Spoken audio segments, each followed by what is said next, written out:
વિશ્વવિખ્યાત મહારાજા સયાજીરાવ યુનિવર્સિટીની science ફેકલ્ટીમાં FY BScની પ્રથમ સત્રની પરીક્ષા અને પૂરક પરીક્ષા બાબતે NSUI દ્વારા ફેકલ્ટી ડીનને આવેદનપત્ર આપીને રજૂઆત કરવામાં આવી હતી।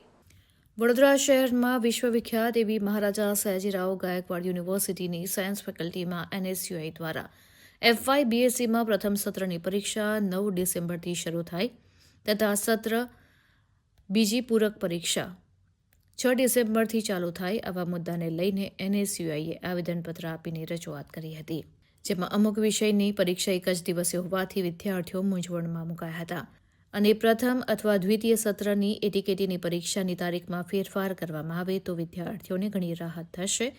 આવી અનેક માંગોને લઈને સાયન્સ ફેકલ્ટીમાં આવેદનપત્ર આપીને રજૂઆત કરવામાં આવી હતી। આ સંદર્ભમાં NSUIના ઉપપ્રમુખ રોય તેજસે મીડિયાને વિસ્તૃતમાં માહિતી આપી હતી।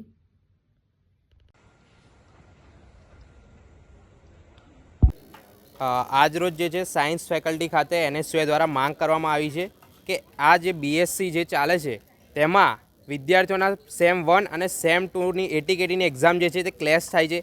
એક જ દિવસે વિદ્યાર્થીઓએ બે પેપર અટેન્ડ કરવાના હોય છે। એક એક્ઝામ પતે ને કલાક રહીને બીજી એક્ઝામ આપવાની, એટલે તમે વિચારી શકો છો કે આ એક્ઝામના પ્રિપેરેશનમાં વિદ્યાર્થીઓ પરીક્ષાની તૈયારી કરે કે તેઓ માટે આ જે પરીક્ષા છે તે માત્ર ને માત્ર માનસિક તણાવ બની ગઈ હોય એવું કહી શકાય। ક્યાંક ને ક્યાંક વિદ્યાર્થીઓ આ ખૂબ જ મૂંઝવણેલા હતા અને તેઓની પણ માંગ હતી વિદ્યાર્થીઓની કે આ બે એક્ઝામ જે છે તેમાંથી કોઈ પણ એક એક્ઝામની તારીખમાં ફેરફાર કરવામાં આવે, કોઈ બી એક એક્ઝામને પાછળ ધકેલવામાં આવે। તમે રજૂઆત કરવા ડીન બી ગેરહાજર હતા, આના પર શું નિરાકરણ? જી, ગઈ વખતે પણ અમે રજૂઆત કરવા ત્યારે પણ ડીન ગેરહાજર હતા। ક્યાંક ને ક્યાંક ઘણા ટાઈમથી અમે જોઈએ છે ડીન ગેરહાજર હોય છે અને અમે ઈચ્છીએ છીએ કે આ જે ફેકલ્ટી છે તે વિદ્યાર્થીઓના હિતમાં કામ કરે, વિદ્યાર્થીઓને જે છે તણાવ ના બને તેવું કામ કરે। ક્યાંક ને ક્યાંક અમે ડીન સરને પણ આપના માધ્યમથી કહેવા માગીશું કે આ વસ્તુઓ પર જરાક ધ્યાન આપો અને જે પરીક્ષાઓ જે છે તે વિદ્યાર્થીઓ પોતાનું ભવિષ્ય સારું બનાવી શકે તે રીતે લો, ના કે વિદ્યાર્થીઓને માનસિક તણાવ પડે।